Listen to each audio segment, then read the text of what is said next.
রাতে রহস্যময় পোস্টের পর দিনে মামলা করলেন ওমর সানি।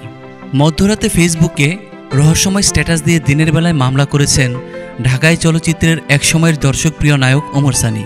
মঙ্গলবার গণমাধ্যমে নায়ক নিজেই বিষয়টি নিশ্চিত করেছেন। ওমর সানি জানান, রাতে যাকে হুমকি দিয়েছিলেন তার বিরুদ্ধেই মামলা করেছেন তিনি। ওমর সানি বলেন, সকালে আমি কোর্টে ছিলাম, সেখান থেকে বাসায় ফিরেছি। মামলা ও হুমকির কারণ ব্যাখ্যা করে ওমর সানি বলেন, আমার ছেলের সঙ্গে যে ব্যবসায় প্রতারণা করেছিল তার বিরুদ্ধে মামলা করেছি। একই সঙ্গে একজনকে কিছু টাকা ধার দিয়েছিলাম, তার নামেও মামলা দিয়েছি। কত টাকা পাওনা ছিলেন? জবাবে নায়ক বলেন, টাকার পরিমাণ সামান্য, তবে যার কাছে পায় তার যথেষ্ট সামর্থ্য আছে, চাইলে 10 মিনিটেই দিতে পারে, কিন্তু দিচ্ছে না।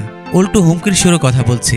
এটা নিয়ে আদালত পর্যন্ত আসতাম না, কিন্তু যখন হুমকির সুরে কথা বলল তখন মামলা করে দিয়ে এসেছি। তবে যাদের বিরুদ্ধে মামলা দিয়েছেন তাদের নাম বা পরিচয় বলতে চাননি এই নায়ক, শুধু বলেছেন পরিচিতদের মাঝেই একজন। সোমবার মধ্যরাতে নিজের ভেরিফাইড ফেসবুকে এক রহস্যময় পোস্ট দেন ওমর সানি। ওই পোস্টে তিনি লিখেছেন, আজকে আমি কোর্টে যাচ্ছি, তোরে আমি। এমন রহস্যময় স্ট্যাটাস দেওয়ার পরেই নেটিজেনরা তাকে বিভিন্ন প্রশ্নে জর্জরিত করেছেন। অনেকের প্রশ্নের উত্তরও দিয়েছেন। তিনি কারো ওপর রেগে যেতেও দেখা গেছে এই জনপ্রিয় অভিনেতাকে। 90 দশকের বাংলা চলচ্চিত্রে দাপটে অভিনেতা জনপ্রিয় নায়ক ওমর সানি। 1969 সালের 6 মে বরিশালে জন্মগ্রহণ করেন তিনি।